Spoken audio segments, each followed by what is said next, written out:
pushing on, but then you went too far. When your ship has sailed and all your dreams are lost, everything is wrong, you feel like it's your fault. Just remember, I will be there for you, baby. Remember, there's nothing out there to get you, don't forget it. When life throws lemons, just call me. Just call me. Just call me. Just call me.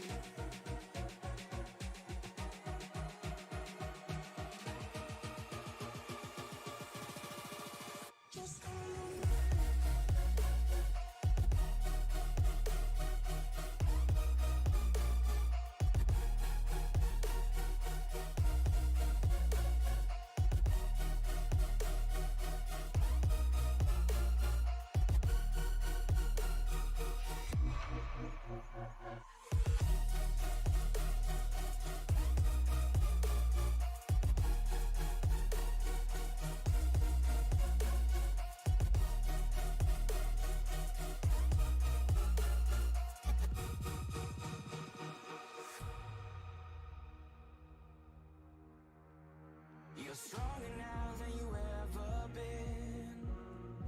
You gotta leave now, it's time to catch the wind. You will climb up high and look through the clouds, and when you're feeling low, I know you'll bounce back. Oh, and just remember, I will be there for you, baby. Remember, there's nothing out there to get you, don't forget it. When life throws lemons, just call me. Just call me. Just call me.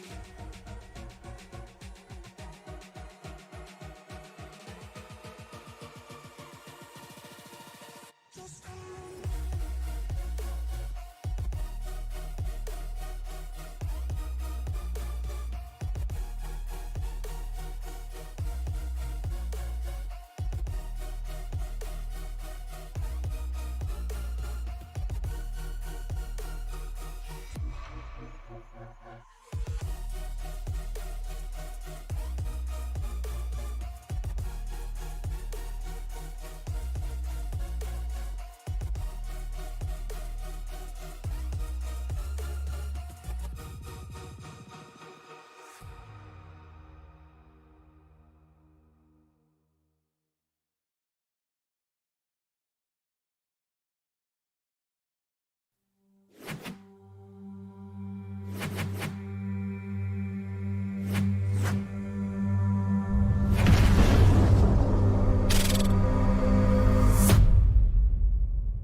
Welcome, everybody, to Hampton, Georgia, home of Atlanta Motor Speedway and the Western States Racing League. Tonight, these drivers are going to take on the super speedway-ish mile and a half that Atlanta has become.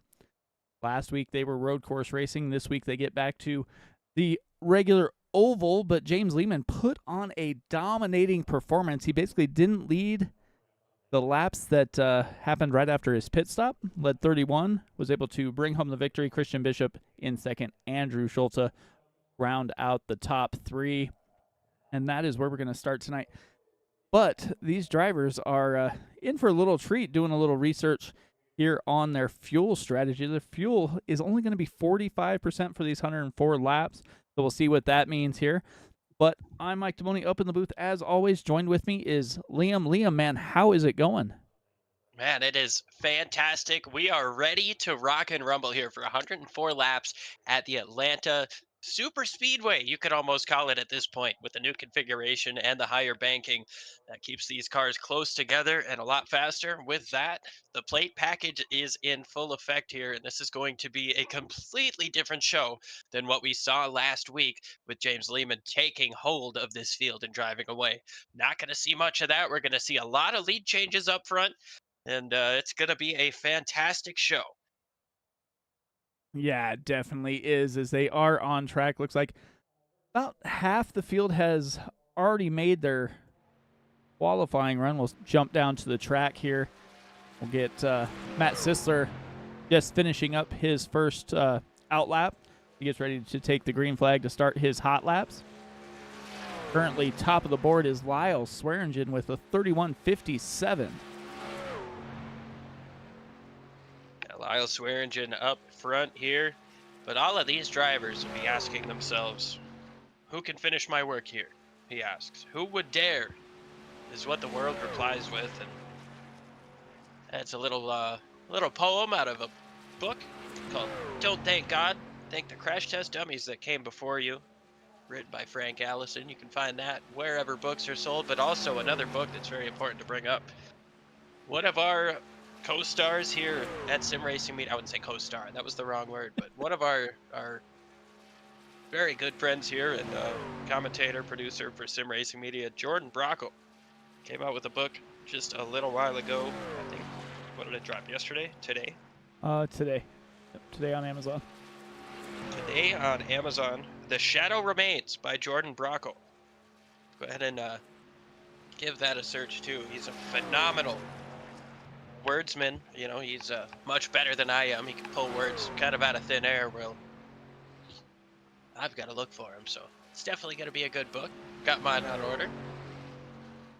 Yeah, definitely something to pay attention to as we are one of many talents here, as we have found out as we grow together.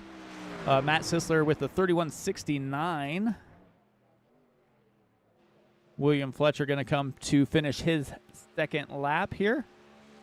Cuts that corner, going to be a 31.67, good enough for P11.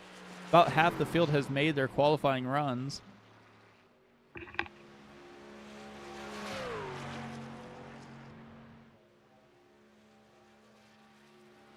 And that is one thing about the drivers here of the Western States Racing League. They come out in full force here, especially when you're talking the super speedway type tracks. We're going to have, looks like 38 drivers taking part tonight. So full field, lots of excitement, lots of action. And we're going to see probably quite a bit of side-by-side racing here at Atlanta. We definitely are, Mike. We're going to see a lot of side-by-side action. It's going to be tough to see these guys get three wide. The space is there, but when these tires start to wear down, this is a new track surface, but it was built to be abrasive. When these tires wear down, it's going to be real tough to get into the corners three wide. We're going to see some guys starting to slip and slide up the racetrack. Not a whole lot like you used to see at old Atlanta, where these guys are getting crazy sideways. But you're going to see them sliding up from the bottom to the middle lane or from the middle to the top lane.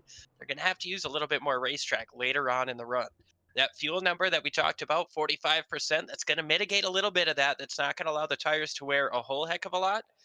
But these guys are going to be side by side. And late in the run, it's going to be tough to be three wide, but don't expect that to stop guys from making moves. Yeah, definitely. Not only is the track surface more abrasive, they are left with 3 sets of tires in the pits. And right now, the track temperature, if I'm seeing that right, is over 120 degrees. So it's going to be hot. I mean, it is Hotlanta for a reason. It is Hotlanta for a reason. Chad Stearns finishes up his run here. I've got a feeling he's going to be someone to contend with here. He's currently sitting in 7th on the board as 26 of our 38 drivers have put down a qualifying time. I think he's going to be good with that track position, and based on how he ran last week, I know it's a lot more of a physical racetrack at Watkins Glen. I think he's going to be pretty strong here. He's going to be confident. I think he'll be making moves.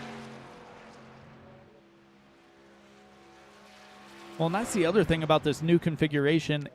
It's still, I mean, it is abrasive and all of that, but you still have to try and find who you're going to work with. So with that being said, and Brian Barnes just finished his lap, goes up to P2. So, wow, what a perfect timing for Brian Barnes there. So these guys are getting ready to grid up.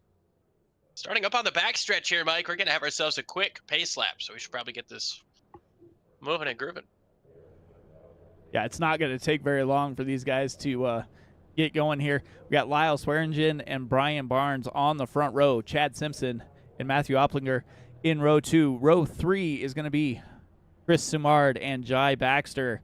Ryan Steele and Chad Stearns are going to roll off row number 4. Row 5 is going to be Butch Davis and Wayne Hutchinson. Then we have Julian Ricci and Rob Gall. Then we roll on back to Bob Beltrami and William Fletcher in row 7. Row 8, Christian Bishop and Scott Kukas. And we've got Matt Sisler and Dennis Fuson in row 9.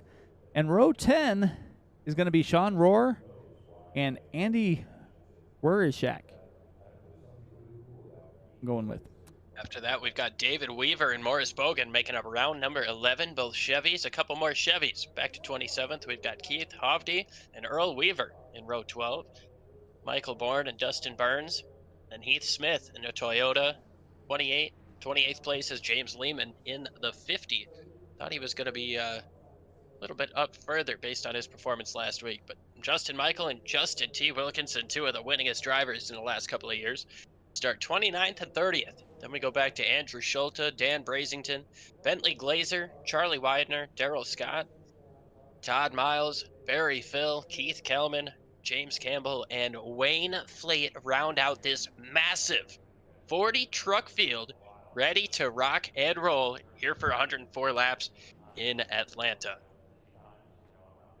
Now this is going to be definitely some talented driving if you're able to work your way through this field. Look to these guys to try and take advantage of tires early in the runs, as it looks like Brian Barnes is going to start from the pits. Ryan Steele and looks like Morris Bogan.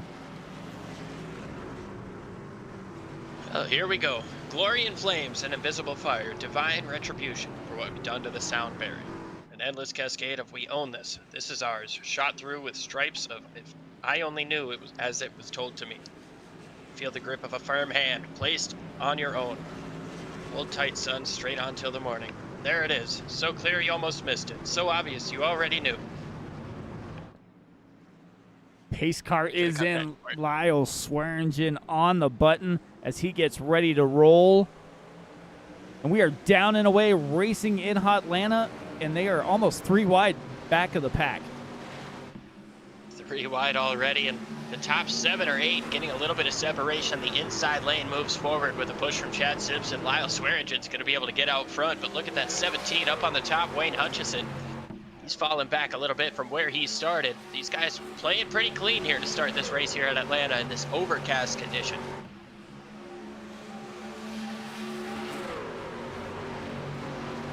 Coming up off of the final corner, Lyle Swearingen's going to lead the first lap. Chad Simpson in second, Chris Samard in third. Top 5 single file side by side for 6th right now as Chad Stearns moves up to the outside with a big push from Bob Beltrami up on the top. Chad Stearns looking to make some ground here as he jumps up to the high side. Up front, though, Lyle Swearingen, Chad Simpson, and Chris Sumard. Butch Davis also there. All the FBR teammates are hooked up, and they are on the front. Movement down below that white and red line there from the 20. Loses a little bit of draft there, Matt Opplinger does, but it's going to have Chad Stearns up to his outside, racing for 5th place. 4 trucks up on the top side trying to formulate a run as the pack is kind of separated. Outside of this top 10, guys are kind of stringing out a little bit more, trying to play it by ear, just make it through some laps before having some sort of calamity. But that top lane with just 4 trucks is moving forward, and it's all due to that push from Bob Beltrami up on the top side. Yeah, Bob Beltrami is hooked up to Chad Stearns, and he has given him a shove. He just sticks his nose out, gets a little air on it, dives right back behind it, and he is just pushing Chad Stearns towards the front as they are now even with 3rd place. Side by side they go.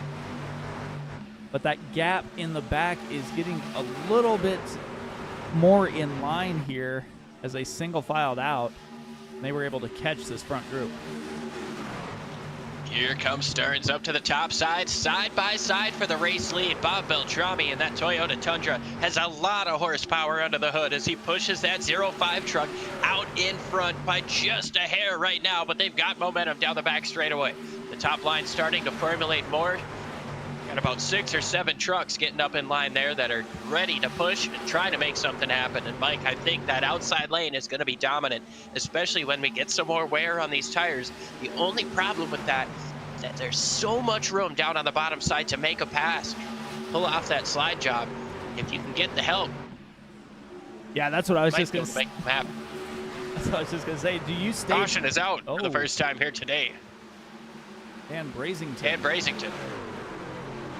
I was just going to ask you, if you get that run, do you stay up high or do you kind of tuck down and hopefully you can keep that run going? But we will have to answer that question later. And now they are going to be in separate lanes on the restart, it looks like. Yeah, these guys are working well together, but I guess to answer your question there, Mike, as you take a look at that Bass Pro Shops Realtree Chevy Silverado there of Dan Brazington, he's got some damage on the left side.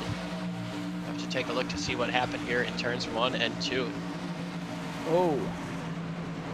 A bit of a checkup in front of him, and he's going to get slammed by the 07 truck.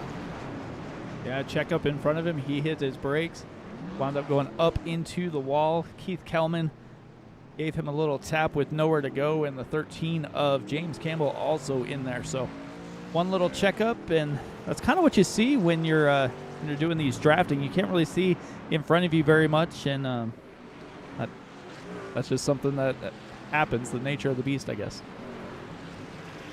Definitely does. I mean, these types of races, these super speedway style races, they definitely leave a little bit more variables in terms of the crashes. I mean, somebody goes around in front of you when you're this packed together, you might not see it happen. You might not see what's going on in front of you through the truck that you're trailing, and might have been that same situation there with the 07.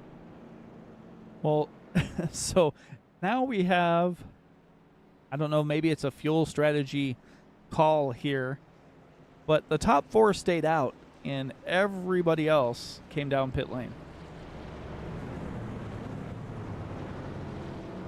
Interesting call. I mean, it's very early, but we do only have 45% fuel in these trucks. These guys are not going to be able to run, say, 80 or so laps that they would have been able to run.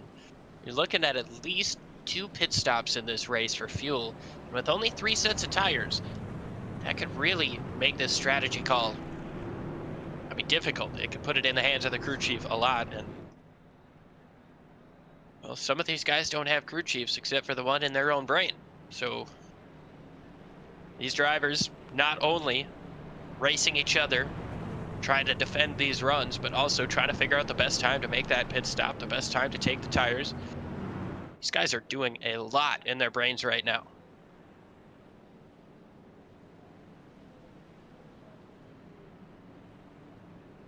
Chad Stearns holds on to the race lead. And they're up quite a bit, up 7, up 11, up 9. I mean, these guys are on the move. Maybe they thought track position is going to be something they need early in the race.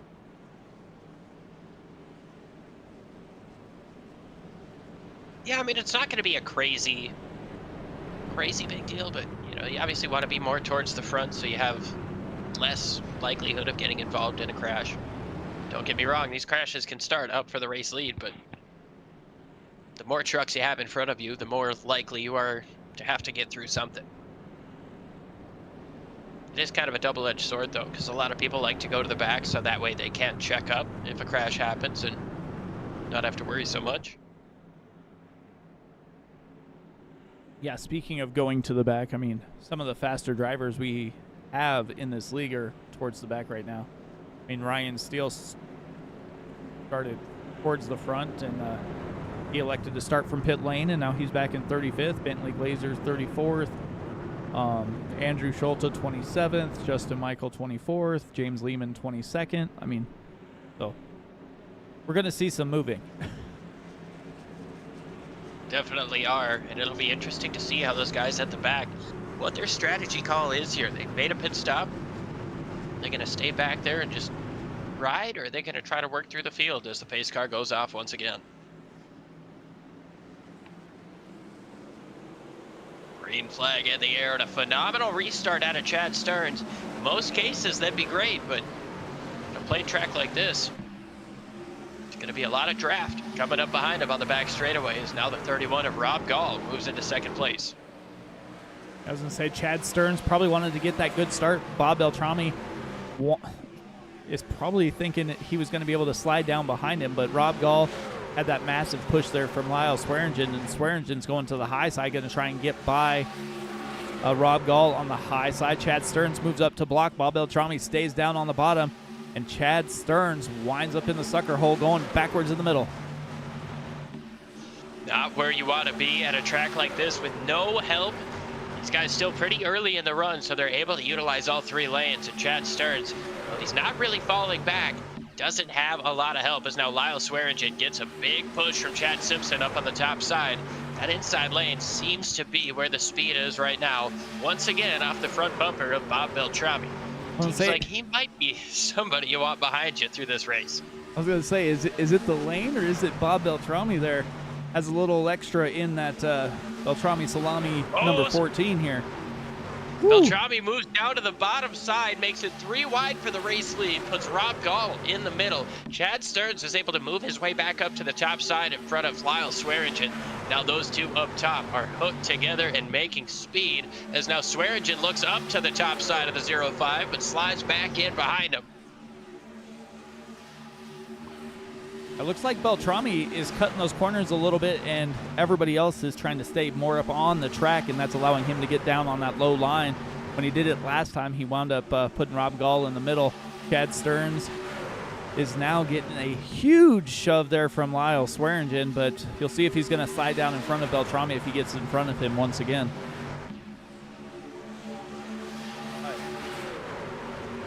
Beltrami takes the race lead. Stearns stuck in the middle once again. All the way to the bottom goes Beltrami, and here comes the 20 of Oplinger up to the top, back to the middle, trying to figure out which run is going to get him to the lead. And now he gets to the right rear quarter of that 14.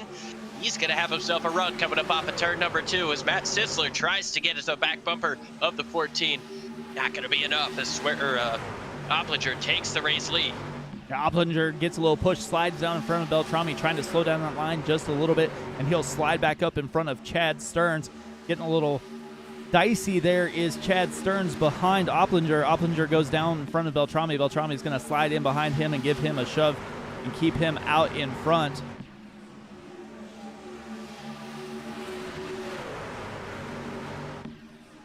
These guys are all over the track, Liam. They really are. As you see, Beltrami moves up just a little bit, trying to get a better arc into the corner. It's going to allow that 20 truck to stay out front. Beltrami looks low, not enough space to take it, but these guys are getting down on the apron here on the front straightaway. That's a dangerous game to play. You never know how far down somebody's going to go, and you can't assume that they're going to go down there. Yeah, you've seen Beltrami go down there a couple times, but not all the way as he went before, but he's still looking down there as Oplinger still has the lead. Chad Stearns getting a push from Swearingen because they're going to be side by side with Beltrami.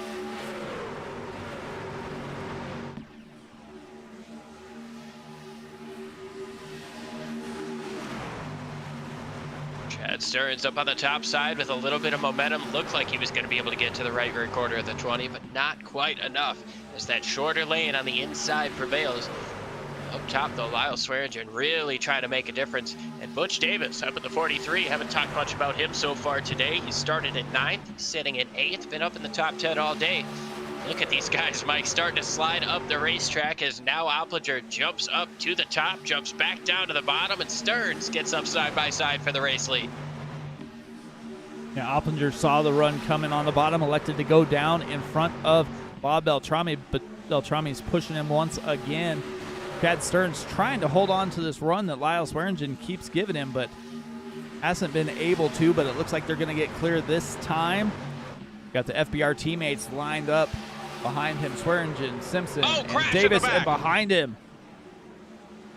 Big trouble. Somebody was upside down in turn 3. I believe Andrew Schulte might be involved in that. Wayne Fleet is definitely involved. Rob Gall is involved. Ball's backwards, parked here on the front stretch.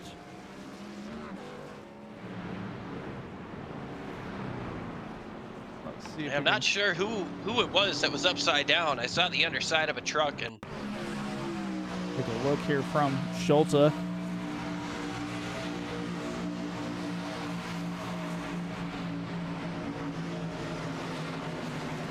so this all happened way in front of him. Yeah, in front. There's a follow-up crash. I believe Rob Gall might have been the first one to go around.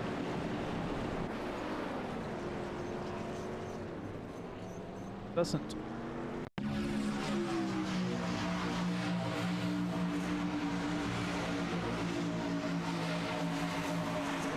Oh, Morris Bogan into the back, and Rob Gall almost went over, lifted up his back wheels. There you see the 6 of Wayne Fleet got caught up in a follow-up incident there. Chain reaction crash towards the back as everybody checks up to try to avoid it. While we are looking at this, everybody's making a pit stop up front.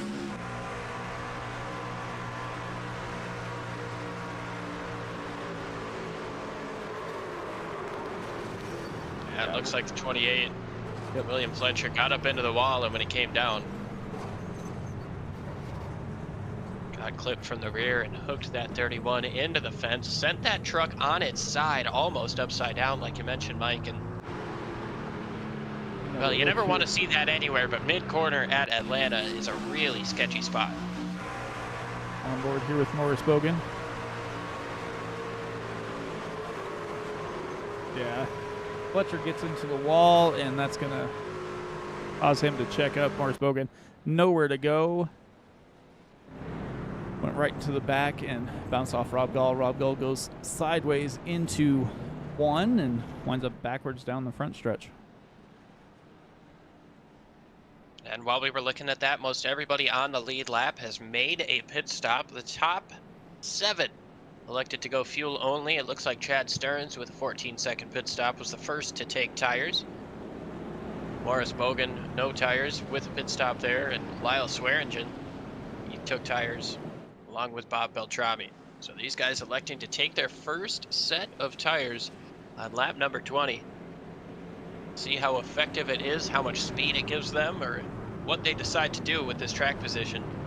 Yeah, the drivers. A couple of spots. I would say that the other drivers you want to watch for are going to be back here about mid-pack. Scott Kukas, last pit on lap 7, and Todd Miles also lap 7. Interesting to see what these guys have going on. They might have to make a pit stop earlier if we don't see another caution. Yeah, it looks like Keith Kellman is on pit lane since the first lap, or first caution.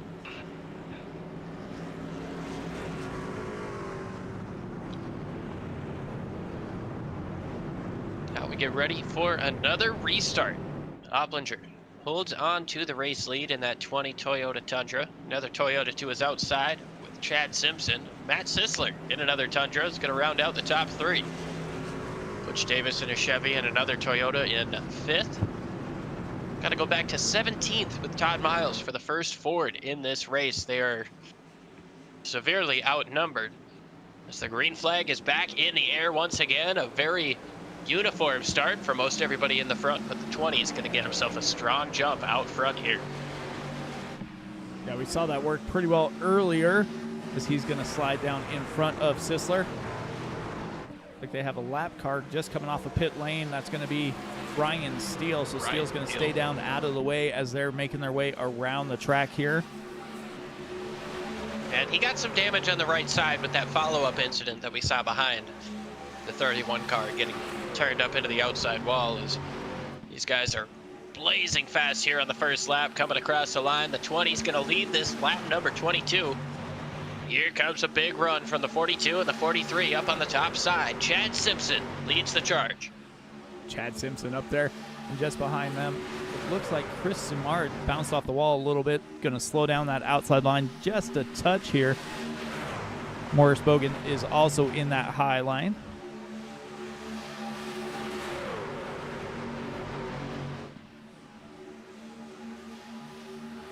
Bob Beltrami's making his way back through, too. Yeah, he started in 13th. He's up 4 spots from where he started, 5 spots now as he passes Morris Bogan. We saw him up front racing for the lead and giving amazing pushes. Now he moves up to the top side to get behind Chris Savard as that top lane seems to be moving. Yeah, FBR is hooked up once again. That 42 machine is pretty quick, and he has the 43 behind him. STP given the power today. Yeah, giving vibes of the old King days here. So that 43 STP is looking strong up on the top side, pushing Chad Simpson. Going to be able to get out clear for the lead for first, maybe second, getting into the corner as Chad Simpson now moves down to the bottom side of the racetrack, giving Butch Davis some clean air up in front of him. How does Chad Simpson hold out of this race lead? Does he try to block both lanes? No, he's going to get stuck in the middle as here comes Butch Davis to the top side to make it side by side. But the advantage goes to Matthew Opplinger in the 20 truck. Yeah, Opplinger did exactly what Bob Beltrami did a few laps ago. Cut that front stretch and is able to basically force Chad Simpson to go in the middle. Or Chad Simpson to go in the middle, and he didn't know where he wanted to be, and now he is battling back on the high side. Update for you Dan Brazington fans. He may have had an issue. He has jumped to the pits, so he's going to go numerous laps down at this stage in the game. Try to get you an update on what happened with him. There was an off-track situation. Nothing on off screen showing that he crashed or bringing out a caution flag, so try to get an update for you on that in a moment. But as of right now, Chad Simpson doing a good job of blocking both lanes after getting stuck in the middle. He's got the lead on the bottom side, and he's got a teammate up on the top. Yeah, it looks like Dan Brazington just lost it coming out of 4, went down pit road, back through the field as Chad Simpson gets loose. And, Matt Sisler down on the apron. A bunch of guys are going to go down there to react. So far, we're staying through, but numerous drivers are going to lose a ton of spots. Earl Weaver in the 46 drops down a ton. Matt Sisler out of the top 10. Separates the field a little bit, and one of the bigger benefactors in that incident is Justin T. Wilkinson, who moves up to 12th place, up 18 spots from where he started in 30th place. Yeah, that definitely threw a wrench in the plans here as Chad Simpson got loose, chased it down the track, and when he was coming back on the track, everybody had to take evasive action. And we stay green as Bob Beltrami is up to the lead. He's had one of the faster cars all night, and he is trying to take advantage here with Christian Bishop giving him a shove to the lead. Yeah, 14.5-second pit stop leads us to believe that he did take tires, so that truck's going to be handled a little bit better than everybody else he's racing around. As you see, looks like the 29 is coming up off of the pit lane here. Going to be able to resume this race. Bob Beltrami, he's been strong, but those fresher tires are definitely helping him carve through the field as we see some of these guys slipping and sliding more. Butch Davis gets on the apron, slides up the racetrack, and that's going to put the 20 truck up into the wall, cost him a little bit of momentum as he now falls outside of the top 5. Yeah, Opplinger bounced off the wall a little bit after being driven up there. Chad Simpson trying to rebound after getting loose there a couple laps ago. He has found teammate Lyle Swearingen. Swearingen looking to get back towards the front after having a longer pit stop than everybody else around him. He does have fresh tires, so we'll see if he can slice his way through the field as well here. The pack starting to close back up. It looks like about the top 12 or 15 are now within a second and a half of the race lead. Jai Baxter at the tail end of this pack in the 5, running 14th right now, but these guys closing up on each other with this draft. Tell you what, man, this separation isn't going to last long, Mike. No, it's definitely not. Justin T. Wilkinson, one of the biggest movers of the race, is he is up 18 spots running P12 right now as he has caught this back, and he is working his way there as well. Bentley Glazer also up 18 spots. These guys are still side by side through probably after the first 3, but probably 5 rows back.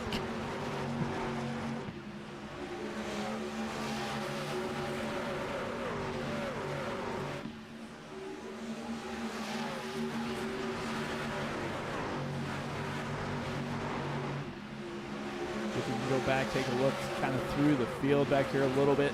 See some of these other drivers making some moves. Looks like Daryl Scott, Charlie Widener. Daryl Scott making some moves up 15 spots. Looks like Wayne Fleet had an incident as he makes his way to the pits.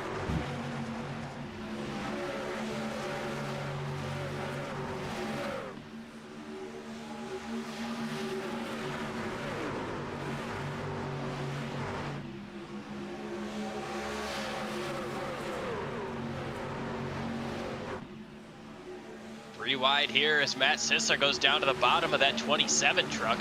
Dennis Fuson, this time we're used to seeing him in the 11. No, that's his teammate. But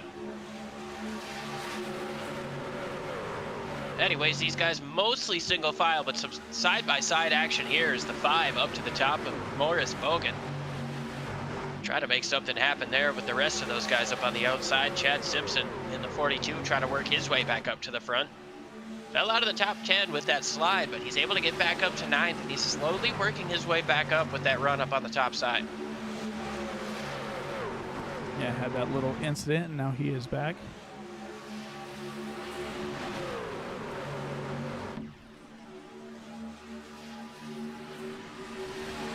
Bob Beltrami continues to lead this race, being pushed by Christian Bishop. Chad Sturton's just behind him. The top 3 took tires under that last caution. Butch Davis elected not to, but to his outside, Wayne Hutchison, another driver who elected to take tires, Lyle Swearingen, just behind him. So far, it seems like tires was the call to make. However, we'll see what it looks like at the end of this race, how the cautions fall, how the tire strategies play out, because it might benefit you to keep a set at the end. We saw how beneficial it was for Bob Beltrami working his way up from 7th to the race lead. And now, as he moves up the racetrack, even with that slide up the track, it doesn't look like Christian Bishop in the 26 has just enough to get to him. He's going to be able to utilize this toe down the straightaways, but it seems like that 14 is handling just a little bit better. And I tell you what, Christian Bishop does not want to finish second once again. Now, Christian Bishop, talked to him last time. He was kind of disappointed in his run last week. Usually he's one of those road course guys that's contact with Hutchison in the 242 of Kukas as he gets lapped. That is good job there, Mike. I want to say that is one of the worst things about Atlanta when you go to lap somebody. If they stay high, you kind of drift up a little bit. Scott Kukas not exactly holding the wheel where you want it, but Hutchinson with an amazing recovery there.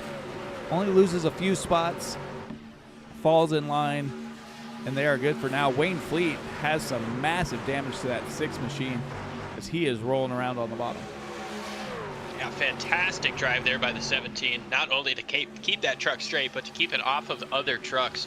That looked like it was spelling sure disaster, but amazing talent that we have in this Western States Racing League week in and week out. And even with this large field that we haven't seen a whole heck of a lot of crazy calamity. And I gotta say, it's fun to see these guys be able to race it out at a track like this where the runs can be so defining up on the top side. And you know, the toe helps you out so much, but you also drift through these corners. You start to slide as you work through the course of this run, and it makes it really difficult to stay right behind somebody to set up that run.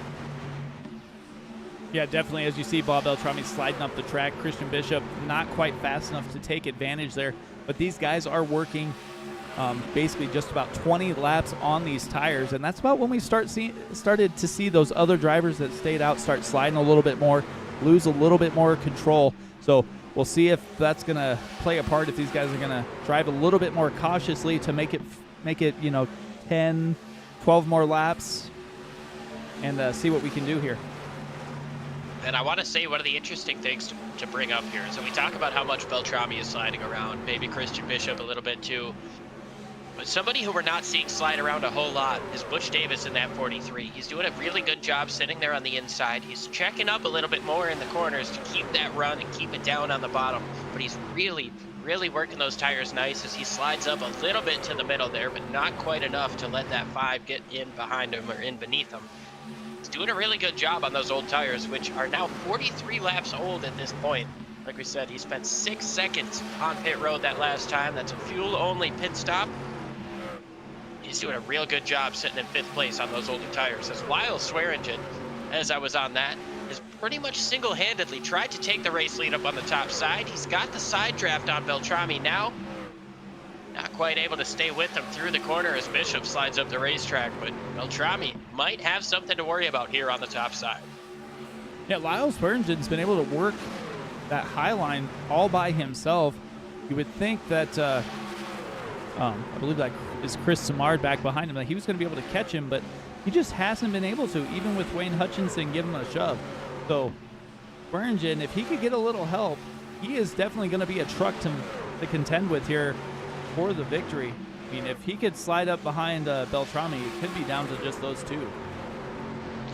Definitely gets tough to talk about who's going to be strong at a type of race like this, but when you show this type of speed that we're seeing out of the 68 machine, it is tough to not say he's going to be strong. Yeah, these drafting tracks can be wild card, but look at him all by himself up on the outside, contending for the race lead, while Chris Samard is probably 10 or so truck lengths behind him.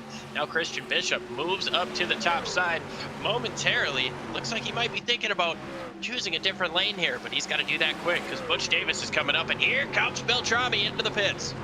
A lot of people coming into the pits. I'll say massive. Oh, and around goes Wayne Hutchison on entry into the pits, and Chris Samard gets knocked off. The 62, Daryl Scott misses pit lane. That's I don't think the 77 is going to get a penalty, but that 62 definitely is. Yeah, the 17 is going to take some time to get down to his pit box after he had to back up. Looks like we had a couple drivers overshoot their pit box as well. So maybe the second time is when you want to pit, as Lyle Swearingen rolls. Oh, and around goes the 15. Oh my gosh. That's the 19 of Justin Wilkinson. Caution's going to come out, and Bob Beltrami might have gotten the save of a lifetime. He's right behind the pace car. Justin T. Wilkinson gets turned around as everybody tries to come to the pit lane. He's going to almost miss his box here. Going to have to back up. Tough break for the 19 and a very chaotic set of green flag pit stops, bringing out the caution here for the 3rd time today on lap number 47. Lyle Swearingen, Butch Davis all in pit lane. We're going to take a look here, see what happened.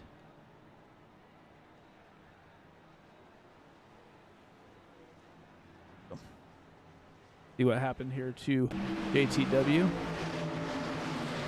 Oh, just gets run over by Scott Kukas. Kukas not on the lead lap, quite possibly on a completely different pit scenario than these drivers. This is one of the toughest pit roads to deal with. I mean, you're in a pack with everybody, and it's so abrupt coming up off of the corner. There's not really a good place to slow down. I mean, I'm not a big fan of what NASCAR does by having everybody commit in turn 3, but they did that because it's such a tough pit road to get onto. We're seeing an example of that here as everybody starts to check up. 242 is just not in the same boat. Yeah, and you see all those drivers that were thinking about going down pit road, as soon as they saw that happen, make that right turn, get back on the track, and then they'll come down pit lane this next time by, stay on that lap. But I mean, that situation, I feel, essentially saved Bob Beltrami from going a lap down. Due to where the caution came out and the situation of the race leaders, everybody was coming into the pit lane. Only the drivers that were behind the crash as they saw it happening were able to avoid the pits, but they were already slowing down to make it into the pit lane. That allowed Bob Beltrami to get out right behind the pace car, thus allowing nobody to be able to pass him and put him a lap down between him and the pace car. I think he's got to take the wave around here, but yeah, he should have to take the wave around. It looks like Lyle Swearingen made his pit stop and is going to be back out in the front here. I believe everybody else is going to take the wave around here. Yeah, best case scenario for Bob Beltrami would have been to be able to beat the pace car out, but with where the field was, pace car was going to be coming out immediately. Well, maybe not best case scenario. It was very close to getting trapped one lap down.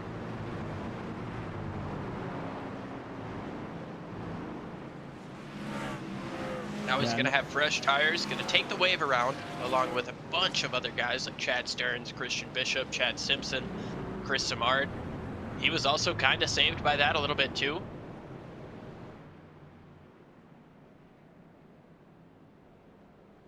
Well, we'll see if he's in front of the race leader right now, being scored as Sean Royer in the 81.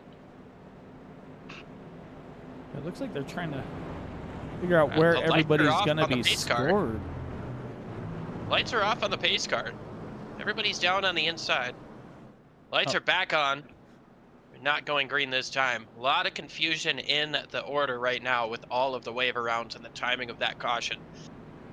So we're going to take an extra lap here to try to figure out who's going where. This might end up being a single file restart with just the way everything's going. Yeah, they're trying to figure out where everybody's supposed to be.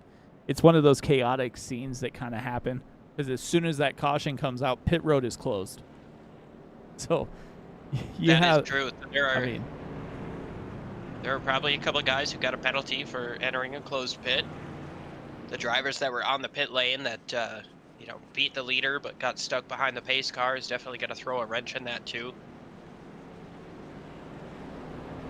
It looks like Sean Royer was able to stay out, pit under the yellow flag, and come out in the race lead, along with Matt Sisler and Dennis Fuson in the 27. So the top four are doubling up. Everybody else had to take a wave around to get back on the lap of these guys, or to stay back one lap down. So fifth on back is going to start single file. Oh, yep. Mike, I tell you what, with this draft, that's going to make things really interesting. Well, so you know how we said that Lyle Swearingen, Butch Davis, and them were all coming down pit lane right when that happened? They got an end-of-line penalty because they are all rolling to the back of the pack. So that really is probably one of the best-case scenarios for Beltrami, is looking like, as he is running fourth now. Yeah, he's currently scored in the fourth place. That 16 truck is David Weaver. He's 2 laps down. I believe 3 laps down at this point. And Brian Burns up on the top side. He is also down a couple of laps. We'll say we're back under green with drivers that usually aren't towards the front. Sean Rohrer, Dennis Fuson. Yeah, Brian Barnes is, I believe, 6 laps down, and the 16 of Weaver is 3 laps down. So those guys, they're racing up front, but they're not for position. However, if a caution does come out.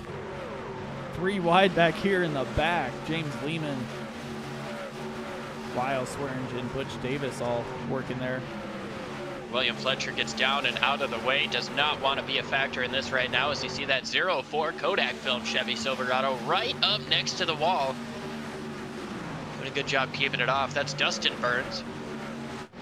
Up front, they're 3 wide almost as well. Matt Sisler all over the rear bumper there is Sean Rohrer. Yeah, Ryan Steele had a moment in the middle of the corner, slid up the racetrack, looked like he was going to make some contact as Beltrami gets loose on corner entry, slides up the racetrack, going to fall off the back bumper of that 2017 Tito's Chevy Silverado. Here comes Sisler up to the top in a Toyota Tundra, going to try to give that push to the Tito's vodka machine. I think Matt Sisler was looking a little bit to get behind or get up in front of Beltrami so they could work their way around. And Chad Stearns is back up towards the front as well here. I believe Beltrami might have taken 2 tires there. He might have gone fuel only with an 8-second pit stop. But interesting to see at the midway point of this race, just past it now. 53 laps complete, 51 laps to go here in Atlanta. I tell you what, it's overcast right now. The temperature, not super crazy, but this is hot Atlanta. Big time with the race action that we're seeing right now. These guys are definitely looking to close out the race here as Beltrami and Sisler are trying to drive away from Fuson. We have Chad Stearns, one of the faster drivers here as well. Justin Michael, haven't heard his name all night, is up just outside the top 5 as he's falling back just a little bit, gets a little loose there. as Sean roars in the middle. Almost 3 wide coming up off of turn number 2. You see, I believe, yeah, Sean Rohr's stuck there in the middle. Did a really good job. We don't talk a whole heck of a lot about him. There's Daryl Scott in the 62, moving down to the bottom, trying to make a move on Chad Stearns. Oh, 16 gets sideways down the front straightaway. Can he keep it straight? No caution yet on the racetrack, but David Weaver got turned around. Wayne Hutchison enters the pits. Great save by Weaver off camera. He's going to be able to stay with this pack. But just a quick update on drivers no longer in the race with us. Dan Brazington, Rob Gall, Scott Kukas, and William Fletcher are all out of the race. Keith Kelman out in the 07. We saw him damaged in that first incident. He's still on the racetrack, just past Scott Kukas for the 36th position. So he's trying to get some points out here. Wayne Fleet's still on the racetrack in the 6. Numerous laps down, I believe 13 laps down at the moment. There's the 73 of Wayford, Werica. No. He's going another lap down as well. Justin Michael got tired of playing with Fuson, went down to the inside, went to the middle, got up behind Beltrami, and now he is looking to push that 14 machine as they're checking for the lead. Christian Bishop, Matt Sisler bouncing off of each other as they're headed through 3 and 4, or 1 and 2 down the backstretch. Yeah, Mike, I like that hockey reference there. That was a little bit of a shoulder check there going into turn number 1. Christian Bishop going to establish himself in the race lead as Bob Beltrami moves up to block the 87's run. Like you said, Justin Michael, he's through playing around. He moves to the middle, trying to take away that spot from Beltrami and maybe trying to go for the lead. No, he's going to try to cut down in front of Stearns. Stearns enters in on the apron. That's going to allow the 87 to get down and pick his lane. What a move there by Justin Michael, as now he moves to the middle, trying to get behind Matt Sisler. I bet he thought that lane was going to be open. Now Justin Michael looking high, looking low, can't get by anybody as he is one of the faster drivers out on track. Went by Bob Beltrami, gets in front of him, and looking for the lead, but Matt Sisler was blocking, Christian Bishop blocking as well. And now he is in the middle, trying to make that middle lane work here. Yeah, it doesn't look like Beltrami really wants to work with that 87 after seeing the move he pulled. Seems like he wants to move up to his outside, try to shuffle him out, make something happen for himself here at the middle stage of this race. But right now it's Matt Sisler as Beltrami all the way up next to the wall, going to come down, get in front of Dennis Huson. We'll see what kind of a run he can get on this top 4 in front of him. Now Chad Simpson moves up to the top behind Michael, and that top side has been dominant all night when it comes to taking the lead. Yeah, and it's also got to make you wonder if Beltrami did just take 2 tires, because Justin Michael and Chad Simpson both took 4, it looks like. Been in 14 seconds in their pit box, and they are on the move here. Both up multiple positions since the restart.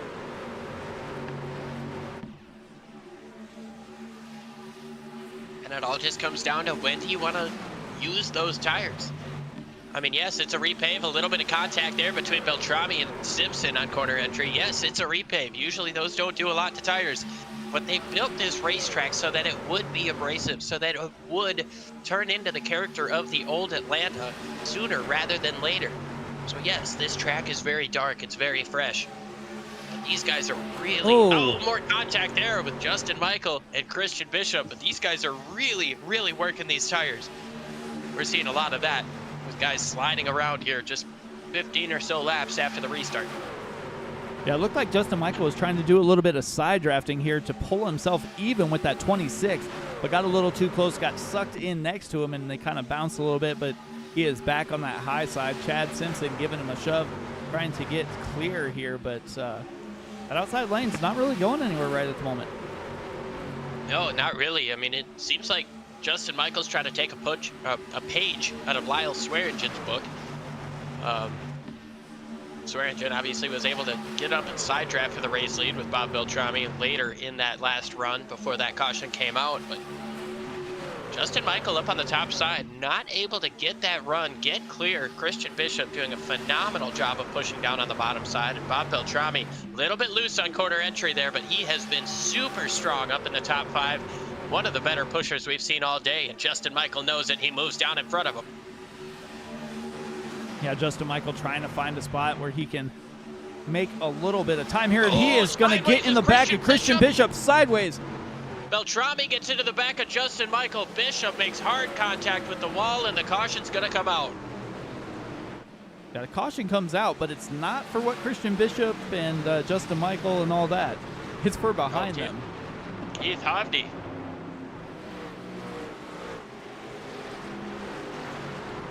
Being listed as involved in an incident here, but a lot of things happening right at the front of the field. Christian Bishop got sideways, I believe, off the front bumper of Justin Michael. Yeah, and so when that like happens, Michael checks up and gets turned off the front of Beltrami. everybody kind of checking up here, trying to avoid running into each other. Christian Bishop saves it, keeps it hard into the wall, going to allow everybody to kind of drive by him.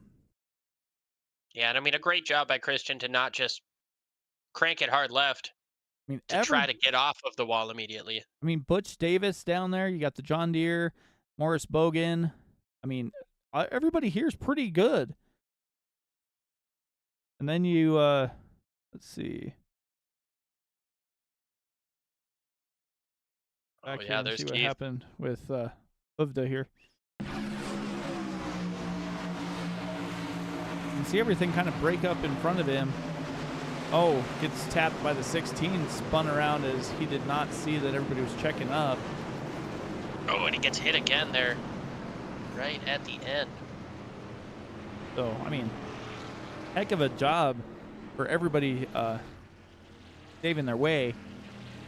But that's going to give us just enough time here to, I'm going to say, probably be pretty close to making it on fuel. We got 37 laps.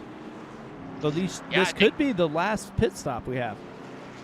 I think they could definitely make it on fuel from here, Mike, but is it going to be the last pit stop? I don't know. We've got 37 laps to go next time they cross the line. The intensity is only going to pick up from here.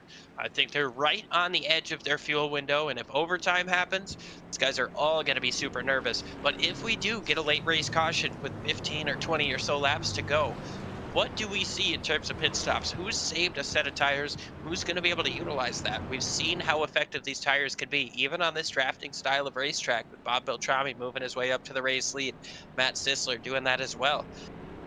It's going to be interesting here as we move into the later stages of this race, Mike. Yeah, it's definitely going to be interesting. Looking through the field, one driver who came down and only took fuel is this the 46 here of Earl Weaver. Yeah, Earl doing a great job here today in those John Deere colors. We saw him get a little bit sideways in that last incident. Still feeling pretty good about those tires as these guys look to be getting ready to double up.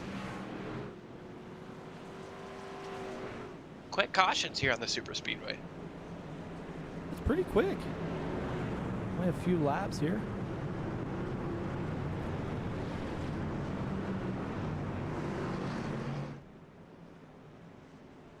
WSRL doing a really good job of using the AMR safety crew. Get these cars cleaned up and get debris taken care of in a very timely fashion. I mean, they've been doing it for a long time. I mean, next Tuesday, when we are back on the mic, it is going to be their 2000th race. 2000. Wow. So, I mean, That is an impressive number to be able to hit. And of course, these guys have been racing together for years. You know, there's definitely been some guys that come and go, but this league has stayed strong. 2,000 races across numerous different series. That is an insane accomplishment. Congratulations to these guys. And I really look forward to calling that one. yeah, definitely. Pace car makes that left-hand turn. Matt Sisler with the button. Bob Beltrami, Chad Stearns on the high line, and we are under green flag once again as Matt Sisler gets rolling. It really seems like throughout the course of these restarts, the leader is able to get away by about a car length and allow that second driver on the inside the opportunity to draft up to him. If those guys can work together well, that can set up for a really good move. But then you've got a guy like Bob Beltrami who wants to take it all right now, and he's got a push from Chad Stearns. I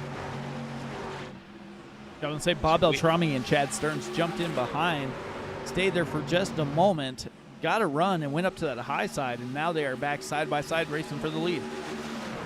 Interesting to watch here. The 46, the first lap on old tires, seems to be able to stay with these guys, but he's sliding up off that bottom a little bit. That truck doesn't look to be super comfortable in all of this air right now, as it looked like Butch Davis on the 43 might have clipped the wall there. Yeah, you're going to see these guys probably slide a little bit. 46 up the track, about a lane and a half there. Yeah, he's really trying to hold that bottom. He's really trying to stay down there to not impede on the drivers up on the top side of him.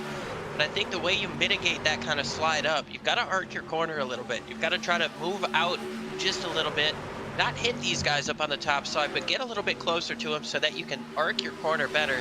Therefore, when you slide up, you're not sliding up quite as far. Does a really good job of holding it on the bottom there. Once again, losing a little bit of time to the driver in front, Chad Simpson. Justin Michael behind him has got to be just a little bit frustrated, like somebody driving slow in the left lane on the highway. Yeah, Justin Michael has the speed to be up front. He's been kind of sitting there minding his time. Sees the 46 come and go there. If he's going to try and jump up to that high side, he's kind of surrounded by drivers that haven't really been around, as Ryan Steele's up in the wall just trying to stay out of the way, multiple laps down, and he gets clipped there. Looks by Sean Rohrer. And to get back to the 46 of Weaver, it's not that he did anything wrong. He's not, doing anything wrong right now. He's just on a different strategy, and that's something that these drivers have to deal with right now. If there is a later race caution, he's got a tire set saved that he didn't take this time. He's going to be able to put on, and we saw how effective they were. He's just got to try to hold on to that track position right now and make sure that when that pit stop happens, we can lose as little time and as little positions on the racetrack as possible. He's slowing down a little bit from that two-car tango that you've got in front of him. He's still doing a really good job of holding his position, even as Justin Michael is trying to get down beneath him when he slides up off of these corners. Yeah, Justin Michael's trying to kind of mind his time, try and take advantage when, Lyle Swearingen around. Swearingen. Weaver in it, upside down goes Swearingen. Bogan. The 62 as well. Roar. Daryl Scott, I believe. Scott, yeah. And I believe that all started with that 46. He slid up just a little bit. Not sure who he clipped, but I think a little bit of contact was made, and that it might have been with Swearingen to send him around. It might have been with somebody else to get into Swearingen. Oh, net code. Net code bad. Wow. Oh, that is a tragedy for Lyle Swearingen. You see the 46 slides up here, but it's nothing he can't handle. No, Swearingen understands that, gives him plenty of room. They're closer at this point than they were when the net code happened. And there it is. Oh, that's a heartbreaker for Swearingen. He had such a fast truck here and comes down and clips Weaver. Sends him hard into the outside wall. Yeah. Upside down. That is just...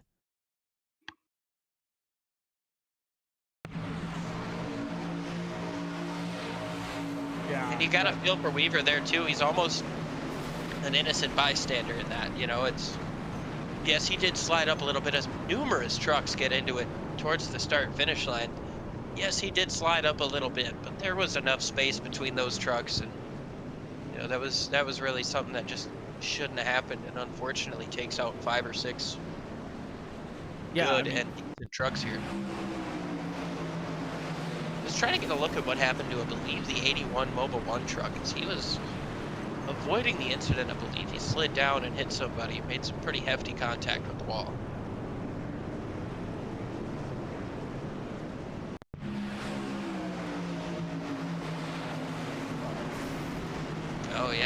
he got clipped. And 95 with some heavy damage. Heath Smith went around while the Oregon Ducks spinning across the start-finish line.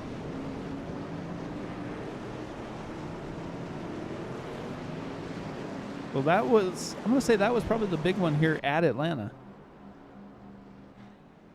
Definitely the biggest one we've seen today, which says a lot about the talent in this field. I mean, we're sitting here 77 laps into this race, and you know, a lot of these crashes have been 2 or 3 trucks.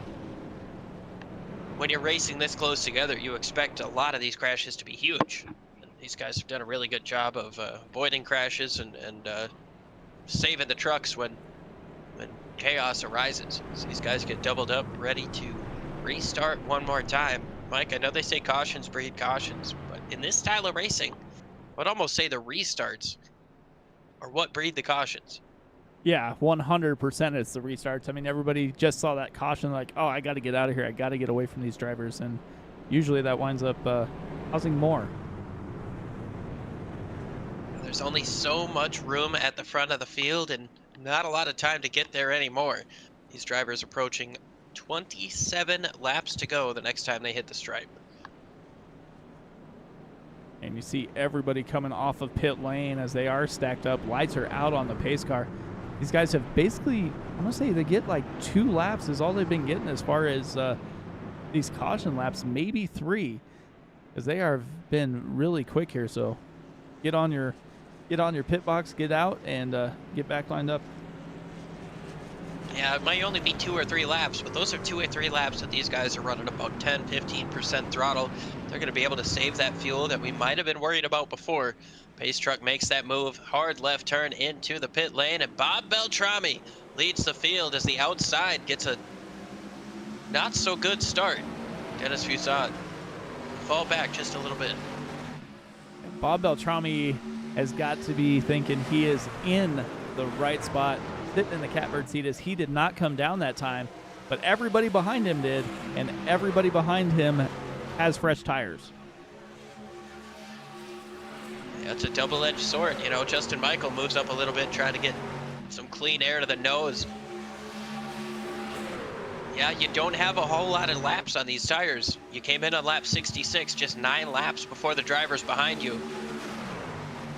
These fresh tires, they could mean a world of difference as Chad Simpson moves up to the top side. He's dead even with Bob Beltrami. Justin Michael on the bottom side trying to give a big push, but Chad Simpson with a big push from Dennis Fuson looks strong up on that top side.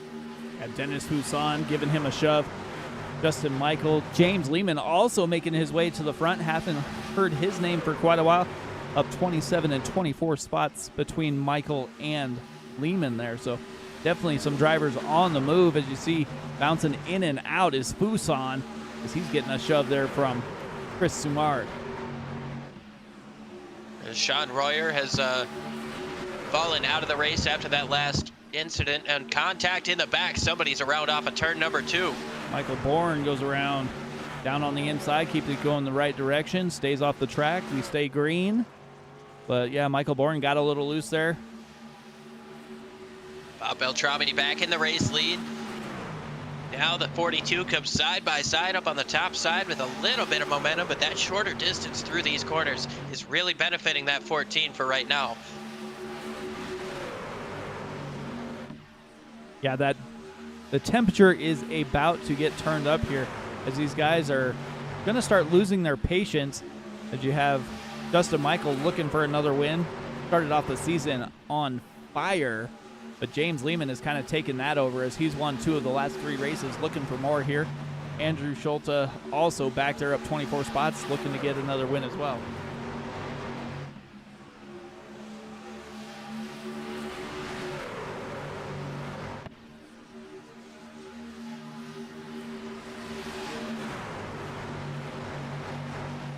Dennis Fuson gets pushed out to the high side. Chris Sumard getting behind teammate Chad Simpson. Butch Davis also trying to jump in there. I gotta say, I'm really impressed with this bottom lane right now, and like you mentioned, the 87 and the 50, they're up 27 and 24 spots respectively. from the start of this race. That's not including all of the positions that they've gained and lost throughout the course of the middle part of this race, but combined from start to now, those guys have over 50 passes through this course of this race. I'm gonna tell you, man, passing cars feels good, almost as good as winning does. Yeah, it's one of those things, you know, sometimes when you're in a race and you're out front and you're just leading the race, it's almost like you kind of get in like a trance, like it's just easy to do. Whereas if you're passing cars, you're doing something, you're making, I mean, it makes you feel like your car is really strong.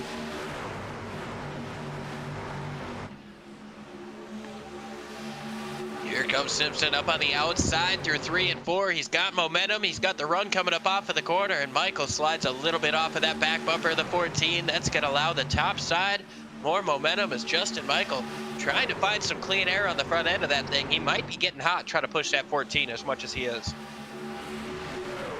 Yeah, they are holding a line pretty well similar. He's not really sticking his nose out to get air. He's pretty well tucked in tight with Bob Beltrami there. As Beltrami slides up, I'm going to say almost gave Justin Michael enough to get down on the bottom. Not quite there for him as they get headed through the front stretch. Chad Simpson leading that lap. Doing a really good job up on the outside. Side by side, though, dead even. Coming up off of turn number 2, a little bit of an advantage for the 14 down on the inside. Bob Beltrami trying to get everything he can here with less than 20 laps to go here at Atlanta. Top 10 are side by side.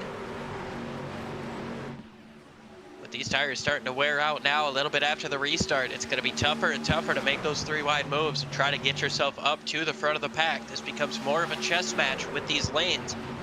Which lane do you want to block?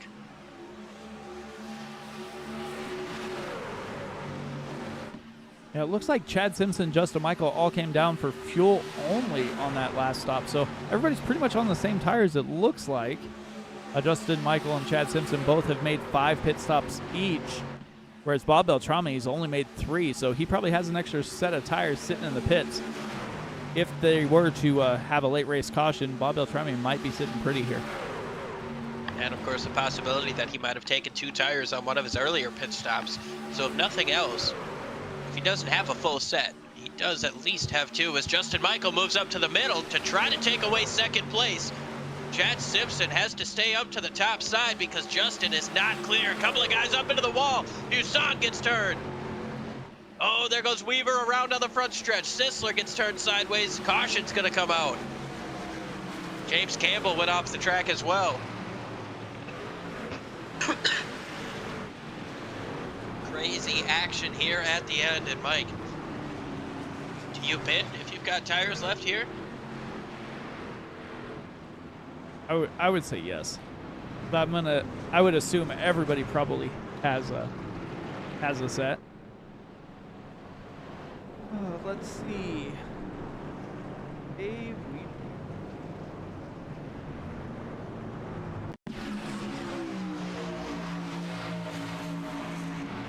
So when Michael went to the middle, that pushed Huson and Simard up the racetrack. Oh. They scraped the wall a little bit. That caused a bit of a stack up behind where everybody was kind of going different directions.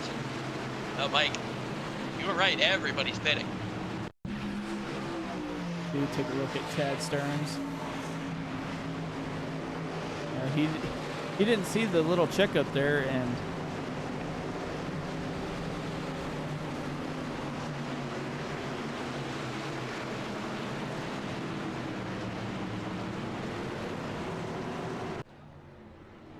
so yeah, everybody coming down. I am definitely gonna take. If I had tires, I'm definitely taking them to see what happens here. Bentley Glazer in and out. Samart, no tires for the top 2. Bob Beltrami with the 12-second stop. That's either the best 4-tire pit stop these truck drivers could get, or he took 2. Say, looks like no tires, 2 tires, 4 tires. 4 tires for Justin Michael, 4 tires for James Lehman, 4 tires for Andrew Schultes. So, yeah, 2 tires, I believe, for Dennis Huson there in 6th place. Yeah.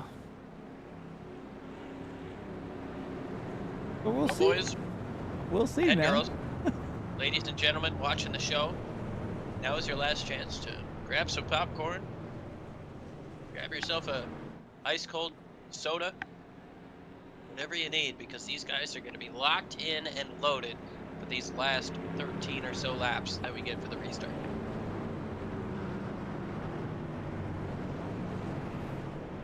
It should be going out this time by. 77's coming back into the pits from second place. He's going to give up that spot.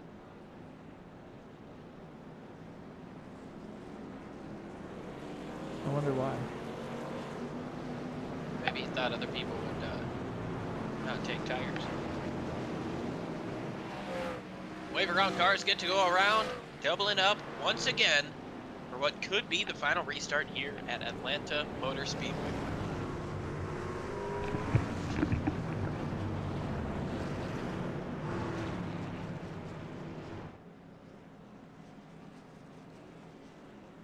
Bentley Glazer, WSRL legend here. Up 32 spots. We'll see what he can do here on the front end.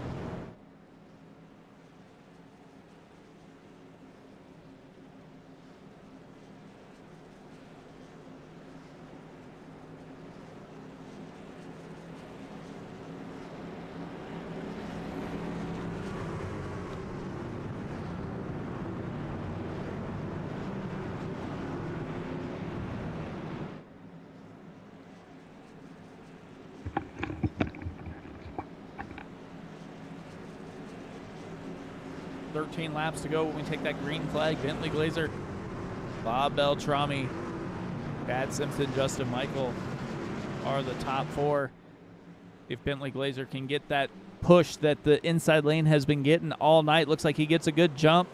It's a little loose there as Chad Simpson's trying to stay on his bumper, but Bob Beltrami all hooked up there with Justin Michael. And around they go in the back. Butch Davis around sideways, and we are under caution once again. Not the way you want to restart here, and I was just getting ready to say that that top lane looked pretty good. Looked initially like Bob Beltrami might have had some tire spin, but once Justin Michael got up to his back bumper, they were together, they were speeding up quicker than that inside line. Had that caution not come out, I think we might have had some side-by-side for the race lead coming up off of 2. Oh, it would have definitely been there. That outside lane, nose to tail, you had Justin Michael, James Lehman, Bob Beltrami all hooked up. They were coming, and it was going to be a battle. But that was short-lived as Butch Davis got turned sideways here. Oh, Dennis Busan didn't go. Busan spun those tires. Oh, and then the 4. The 04. It's a little bit loose in the quad oval, and clips the 43.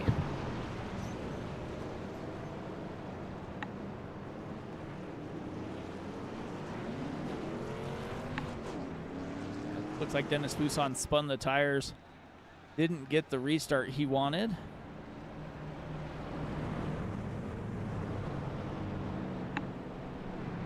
Now we've got an opportunity at another.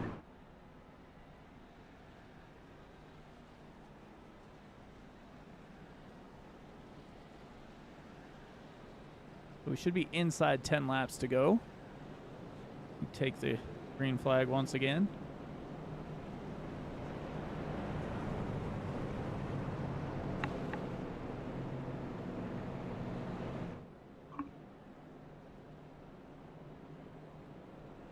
And while the lights are still on the pace car, I know we did it a little bit at the beginning of the show, but we'll just take a moment to plug a couple of authors and a couple of books here. Got Don't Thank God, Thank the Crash Dummies That Came Before by Frank Allison, available on Game Over Books. And then, of course, Jordan Bracco, our own from Sim Racing Media, put out a book called The Shadow Remains, available on Amazon. So if you guys want to take a look at that and find some amazing, gripping content on the page, definitely take a look at those two books. And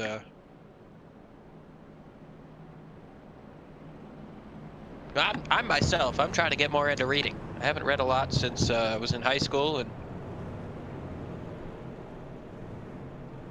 I don't know. I feel like books just paint such a better picture than a movie does. Yeah, I've been told by my wife I need to start reading more. So,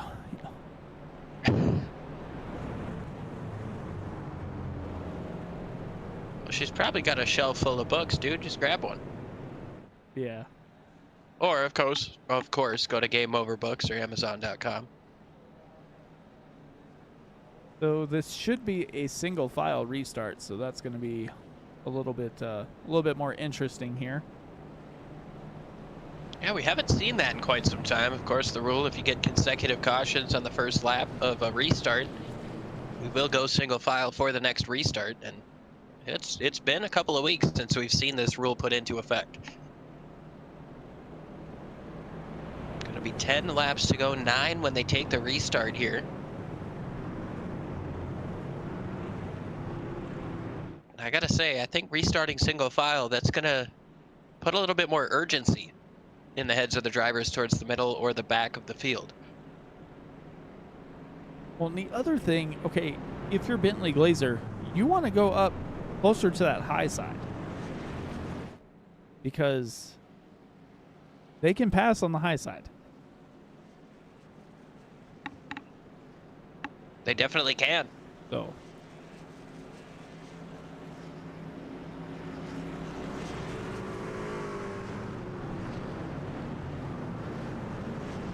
they're letting the lap cars go to the back of the line here.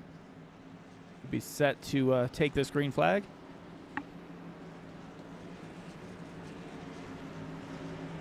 $18 drivers on the lead lap. Bentley Glazer leads over Chad Simpson, Bob Beltrami, Justin Michael, and James Lehman in the top 5. Pace car makes that hard left turn. Glazer staying all the way on the bottom. Simpson is ready to go, but Glazer gets the last lap here on the restart as he's able to drive away.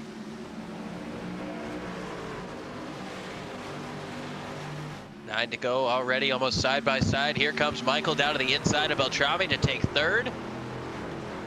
Beltrami stays off of him. He's going to get right in behind him, and these two might have a nice run coming down the back straightaway. Yeah, Bob Beltrami's been one of the better pushers all night, and he is pushing one of the better drivers that we've seen in this league. As he is, I didn't say he was going to stay with him, but he does not. Justin Michael was clear up to the high side. James Lehman right behind him. Chad Simpson stuck in the middle. 8 laps to go. Glazer on the bottom. Here comes Michael up on the top. A little bit loose for Beltrami on corner entry, but he's going to hold on to that third position for this moment at least. He now holds the bottom lane with Chad Simpson in the middle. James Lehman to his outside. These guys getting real tight here as they come to 7 laps to go. A little bit of contact. Yeah, Beltrami loose, bouncing off of Chad Simpson just a little bit. JTW in the middle, looking to get Chad Simpson to the front. JTW was backwards on our first cycle, our only cycle of green flag pit stops. What a recovery he's been able to put together here. Racing through the middle, a little bit of contact, gets loose. Coming up off of turn number 2, but he's got a bumper to the back of Chad Simpson in the 42, pushing him past Bentley Glazer, and now both drivers are going to get clear, move back down to the bottom. Yeah, Chad Simpson down to the bottom. Justin Michael up in the high line. Bob Beltrami goes around.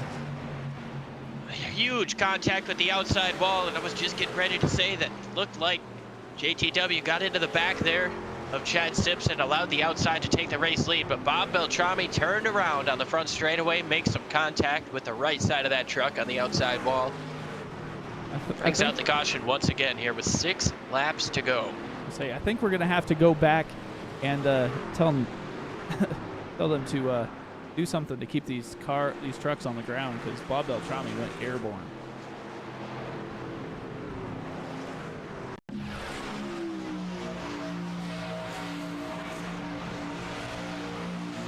In here.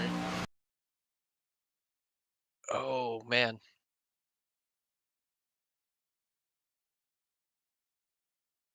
I don't think anybody really caused that, really. I mean, Beltrami slid up a little bit. I'm not sure what the blowover physics are on these trucks, but that thing definitely lifted. It got up into the air. Let's see Rear here. end almost what got up happened. into the catch fence. That could have torn Beltrami's night completely apart. It looks like Chad Stearns, the 05, is going to slide up, make a little contact with the 1, and simultaneously contact with the 1 and 14. Sends the 14 into the wall, got some air up underneath it, and starts riding on that safer barrier. Luckily, in a point where the catch fence was a little bit jetted out, so it didn't catch. Obviously, in real racing, the concern is tearing parts off of this car, or this truck rather, but when you're in the simulation, one of the bigger worries that you have is getting caught in that catch fence and getting stuck there. So Yeah, that good is for one. Beltrami to be able to. I'll say that get is out one of of the there. things they did improve when they did change the banking and stuff. They improved the barriers and catch fence and all that stuff.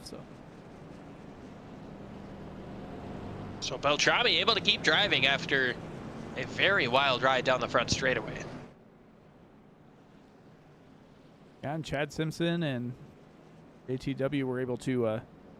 I think that caution came out when they needed it to, because those two were probably going to lose a little bit of time, as both of them were almost down on the apron when they were making their way through the corner.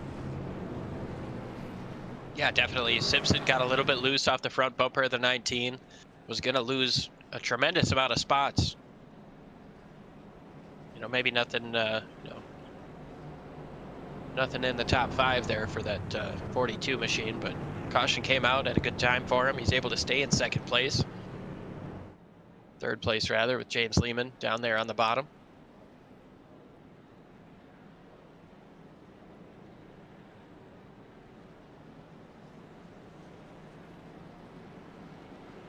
So the lights are going to go off on the pace car here. We will have a restart with 2 laps to go. However, this is not overtime. This is still within the scheduled distance of this race, 104 laps. So we've still got a chance at overtimes. A couple chances for it to happen. We got Justin Michael, Chad Simpson, row 1, row 2, James Lehman, and Justin T. Wilkinson, Andrew Schulte, and Bentley Glazer. You have Heath Smith and Chad Stearns. Let's see what these guys can do here in the last 2 laps of this race, if they can make it back to the white flag, or if we're going to have to re-rack it, restack it. Justin Michael has been so dominant in this league. But I want to bring a point up. Weird stat that we've got right now, 6 out of the top 7 drivers in this race have gained over 20 spots, or 20 spots or more from where they started in this race. So drivers who started at the back of the field right now, with the exception of Chad Simpson, who started 3rd, making up the front 6 rows of this field. First 3 rows, sorry. I know what you meant. And the top 7 drivers, it's just an insane amount of drivers there.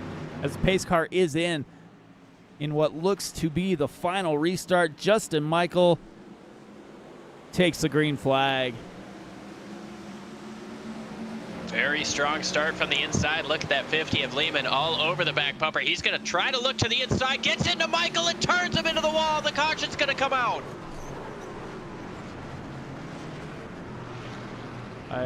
I saw that happening as soon as Justin Michael got a little loose there, and Lehman kind of stuck his nose down.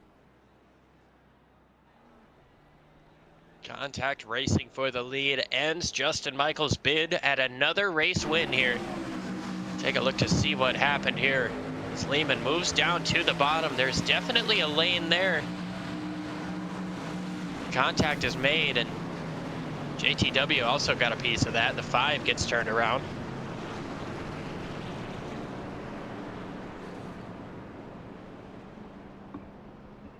Very aggressive racing here in the last 2 laps. Everybody wants to win, and Justin Michael's going to get the worst of that, getting turned from the race lead.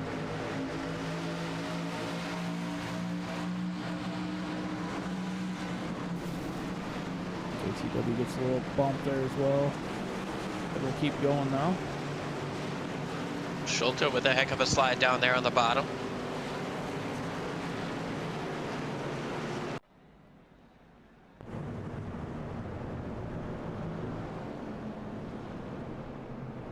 So now we are in overtime.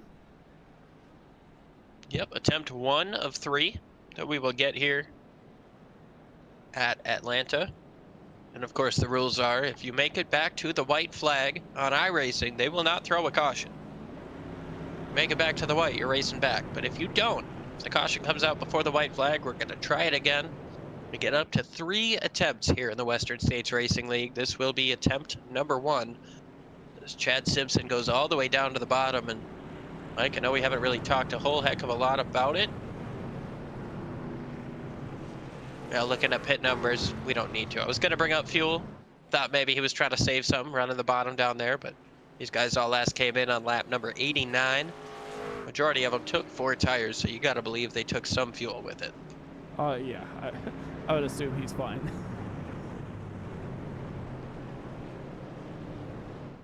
One thing I'm wondering is the 35, Andrew Schulte, if he gets to James Lehman.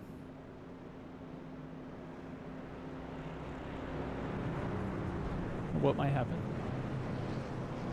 Well, we talked a little bit about their battle in Auto Club a couple of weeks ago.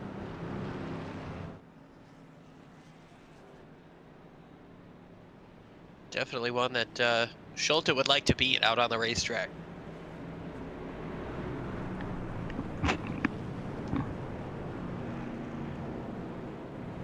Weaver should be getting the wave around here. I believe we're going to be single file restart, if I'm not mistaken.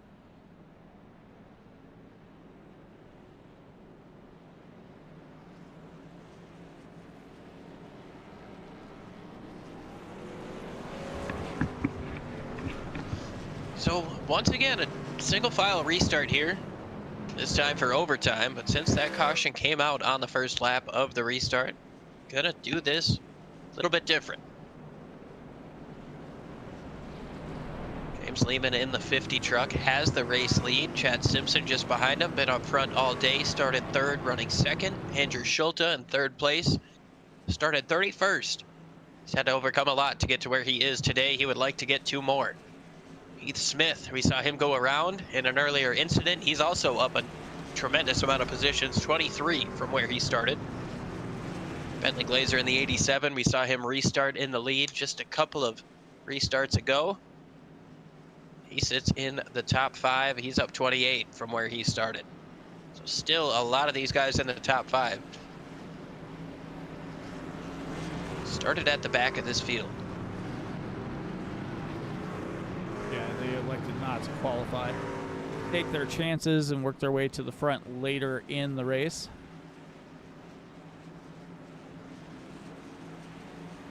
Lehman's going to move up to the top side, defend that run. But in the top 5, from the start of this race, there's been 107 positions gained. Chad Simpson started 3rd. He's only gained 1. So 106 out of the rest of those guys as the green flag is back out. Overtime here in Atlanta. Lehman gets away by about a truck length. Single file's going to make it tougher for these guys to draft up to each other into the first corner. These guys are already lined up coming up off of turn number 2. Yeah, they're going to see who decides to go where. Chad Simpson, Andrew Schulte pulls up to the high side. Going to try and make his run. He's got Heath Smith back behind him. Chad Stearns up in the wall. Bentley Glazer looking for some run here. Here comes Lehman up to the top to block the 81. 87 of Glazer is going to try to push that 81 through. Who's going to get through? 1.5 miles to go as they are side by side for second, but Lehman holds on to the race lead. Yeah, Lehman holds on to the race lead as they come down the backstretch. Heath Smith spinning around. Christian Bishop around. Dennis Big Fuson crash, looks 3 like. cars. 3 cars with a chance to win here. Chad Simpson all over the back bumper. Andrew Schulte trying to side draft, but nobody's going to be able to mount a run on James Lehman, who takes the win 2 weeks in a row. Is that 3 in a row? 2 in a row. 2 in a row. Yeah, 2 in a row. Ashton Crowder dominated when we were at New Hampshire. That's right, Ashton Crowder at New Hampshire. Lehman won at Auto Club before that, so 3 of the last 4. Fantastic drive there out of the 50. Andrew Schulte going to give him a little bit of a nudge. You can pick your own message from there.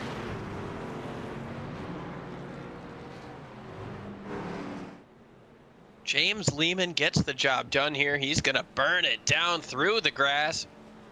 Chad Simpson in second, and Andrew Schulte comes away in third.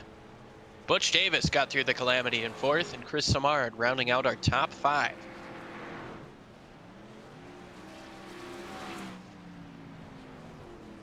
Oh, and a big contact there from the 34 after the fact. Go ahead and let these guys settle down, get into the cool down room, have a moment to reflect on the race before we bring them up here. But Mike, I gotta say, that was incredible racing through and through, and you really had no idea what was gonna happen until it did. Yeah, kind of sucks the way that kind of ended there, with Justin Michael getting turned on that final restart. I think we would have had a heck of a battle there, as it was going to be down. Basically, it looks like those 4 or 5 drivers there. We'll see what happens here. Andrew Schulte. I'll go It ahead looks and like Andrew Schulte up in third places. I'll let you go ahead and talk to Andrew, Liam. All right. Well, Andrew, it's Liam and Mike up in the booth. You got a copy? Yes, sir. Well, you ran a fantastic race here today, and you started at the back in 31st position, gained 28 from the start, which officially puts you as our biggest mover of the day. Talk with us about what it was like going through traffic through the middle portion of this race. It was treacherous. It was just trying to keep the fenders on it, not put ourselves in a weird compromised spot. We were really trying to stay out of the top line. If any wrecks happen, I mean, if you're in the top lane, you're gonna be in it 95% of the time. So the couple of wrecks that happened right out of the exit of turn 4, we were able to just shoot in the grass, make up a bunch of spots there a couple times, and just keeping our nose clean gave us some good track position there at the end of the race. Now, we saw you get sideways, I believe, after a little bit of contact with the car, avoiding a crash. Was there any concern with that tire slide and potential damage to the truck? No, I think the caution before last, somewhere around like 103, I think. No, I didn't really light up the tires. I know we slid sideways a little bit, but wasn't anything too crazy. And even if we had any damage at that point, sitting in third where we were just going to stay there and see what we had. All right, now talk with us through the overtime here. You restarted, I believe, in third or fourth place, and you were able to get up to the top side and make a run. Do you think there was anything more you could have done to catch up to Lehman? Now, all the help kind of disappeared on the exit of 2 there, so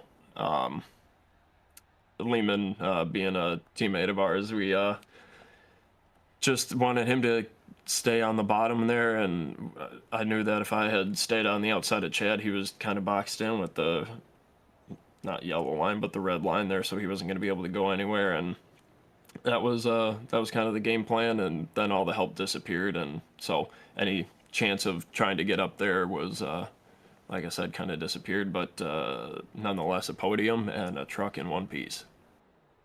Yeah, that is definitely something to celebrate here at Atlanta with this new configuration. It can be chaotic, but like you said, a podium, the truck is in one piece. Who helps you get it done? Who do you want to thank for such a strong run?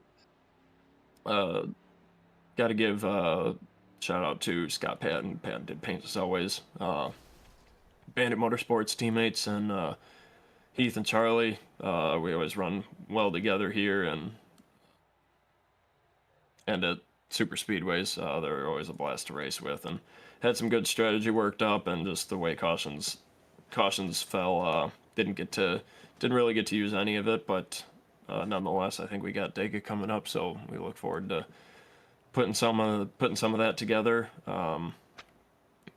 Thanks to Bob for always giving us a great place to run on Tuesdays and Fridays. You guys at Sim Racing Media, and my wife and kids always. Well, awesome stuff, Andrew. Congratulations on the podium, and I'm sure we'll be talking to you again soon. Thank you, sir. That was Andrew Schulte, our third place finisher of the day. And Mike, I believe you've got Chad Simpson. Hey, Chad, Mike up in the booth, man. How's it going? Hey, it was quite the show. Yeah. Well, you were the only one in the top 3 to start in the top 3 and finish there. So, a little bit of different strategy than the drivers around you. How was it racing out there towards the front at the beginning of the race? Well, I kind of wanted to stay up towards the front to try to miss the mess. I ended up not doing that because I ended up just being up at the front and dodging the mess all race. But it was kind of a weird fuel situation at time, you know, having 3 changes of tires and needing 4 stops was kind of interesting. I think some people ran out of tires towards the end, which gave me a little bit of an advantage and some other people around there. But really, it was just entirely about survival. Yeah, it definitely looked like you were one of the only FBR teammates there to kind of survive.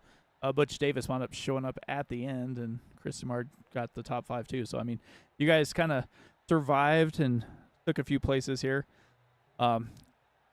Putting this kind of in the rearview mirror as you guys head off to Nashville next week. What are your thoughts as you head there? It may be named Super Speedway, but it's not a Super Speedway, and I'm glad to not be racing at a plate track. So Nashville, bring it on. Restrictor plates go away, and that makes me happy. Definitely, man. Well, anybody want to thank for your P2 finish here tonight before we get you out of here? Thanks, Dr. Dabber, the FPR Sim Rig Accessories Creation Studio, Moradness, Else Engineering, Sim Motion, everybody at Satellite Racing, FBR Motorsports. Butch got into a crash, drove his way through a bunch of people on that last incident, that last lap thing. Samar did the same thing. I think some other people probably got up there. So good job recovering by the FBR guys. And Bob putting on the race. An interesting show for this one. The fan club got a 2nd place here, and you guys, thanks for the broadcast. Definitely, man. Well, congrats once again, and we'll talk to you later. All right, see you guys. All right. Well, last but not least, got to talk with our race winner, James Lehman. James, how you doing? Doing good. Yourself? Doing pretty good. We just watched a phenomenal race, and I tell you what, man, you started towards the back of this field, 28th position. You gained 27 spots to finish in first. But before we get to that, we do have to ask you, you had a little bit of contact there on that restart with 2 laps to go with Justin Michael. Kind of walk us through that restart and what happened there. Honestly, it's just some miscommunication. That's what happened there. I didn't think I was clear yet, and yeah, a little too late to move up. That's kind of what happened, and it clipped them and caused a pretty big wreck, which sucks. I don't like wrecking people, and then especially when you're wrecking one of your teammates, it's even worse. So, yeah, I didn't like that at all. Well, that contact aside, something that you probably do like is the fact that you passed 27 cars here throughout the course of this race, probably more, moving back and forth through the field. But talk with us about dealing with the traffic here today, especially through the middle portion of this race when guys are kind of separating and closing up, rubber banding a bit. It's definitely difficult. So, since Atlanta's changed, it's got its characters now and certain styles of racing. It's like you said, the rubber band effect is pretty big here now. So you got to watch out for those people that don't take tires, because most of the time at super speedways you don't take tires to say you just don't need them. But here you kind of need them because it gives you a little bit better bite. If you don't have tires, it sucks. You push up the track a lot. People were getting in the walls. People were getting loose.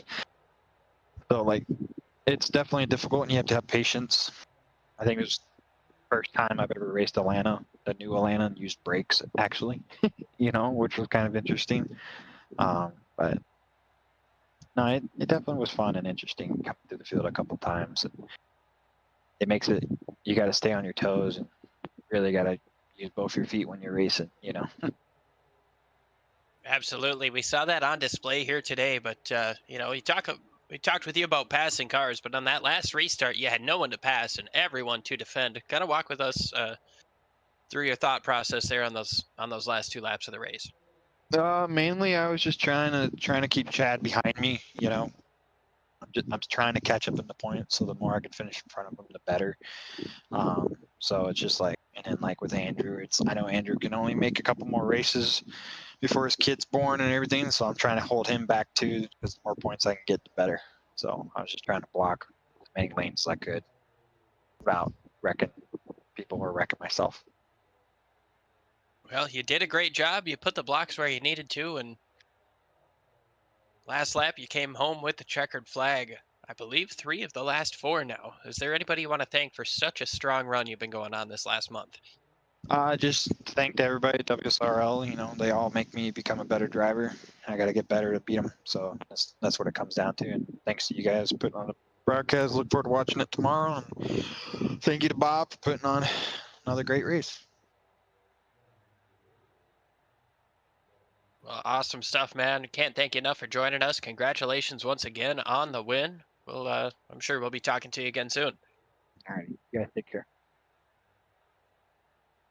Well, that's going to do it for our post-race interviews with the podium here. Phenomenal racing that we got to see here at Atlanta. And James Lehman comes home with the W. Chad Simpson and Andrew Schulte round out our podium. Heard from those guys, but Butch Davis able to come home in 4th. Chris Samard in the top 5. And Matt Sisler, Jai Baxter, Todd Miles, Christian Bishop, Dennis Huson round out the top 10. See Barry Phil, Justin T. Wilkinson recovered to 12th. Bob Beltrami after that hard wall contact in 13th. Julian Ritchie, Matthew Opplinger, Chad Stearns, Bentley Glazer, Heath Smith round out this page. Keith Hovda and Dustin Burns finish out our top 20.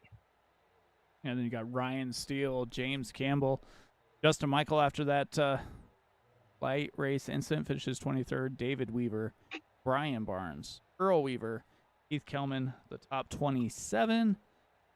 We have to turn more pages because these guys keep coming here. We got Wayne Fleet, Michael Bourne, and Sean Rohr round out the top 30. Lyle Swearingen, a disappointing 31st. Charlie Widener, Daryl Scott, Morris Bogan, Wayne Hutchinson, Andy Wark, Scott Kukas. And the last driver here is going to be William Fletcher. Yeah, Rob Gall and Dan Brasington started the race, taken out early to round out our field in 39th and 40th. 40 drivers. That is insane. And I know we saw a flurry of cautions at the end, but this was an amazing, clean and green race. I mean, these guys gave plenty of space when they were slipping and sliding. It was an amazing show to watch here at Atlanta. And, I was not a big fan of the reconfiguration. I love the old Atlanta, but races like this, man, that's why I love the sport. Yeah, definitely. We wrap it up here at Atlanta, and like I said, we're going to head to Nashville next Tuesday. Next Tuesday is their 2000th race, so tune in and see what they can do there. You guys have been doing it for a long time, so want to congratulate Bob on tremendous league he's put together. I mean, other than that, man, we got lots of racing going on. We got Racers Elite Wednesday, Thursday. They have Friday Super Speedway. We got Saturday Super Speedway. Kind of double dip in there as they switch days. Then we also have Sunday. Going to have a full-length Talladega race, so tune in for that, and we'll close out Sunday night with the Sunday night NASCAR. We are following the full-length Cup races. But anything else, Liam, before we get out of here tonight? No, man, I think you covered it pretty well. I'm excited for all the racing we've got coming up this week, and especially for that 2000th race for the Western States Racing League. These guys are incredible week in and week out. They put on amazing races, and I tell you what, man, if there's any league that's going to hit that milestone, this is an amazing group to do it. So I'm proud to be a part of it, even for just a little bit. It's really an honor. This is it's a lot of fun. Yeah, definitely. So with that being said, we're going to go ahead and wrap it up here tonight. From all the drivers of the Western States Racing League and all of us here at Sim Racing Media, I want to wish you guys a good night. We'll see you next time.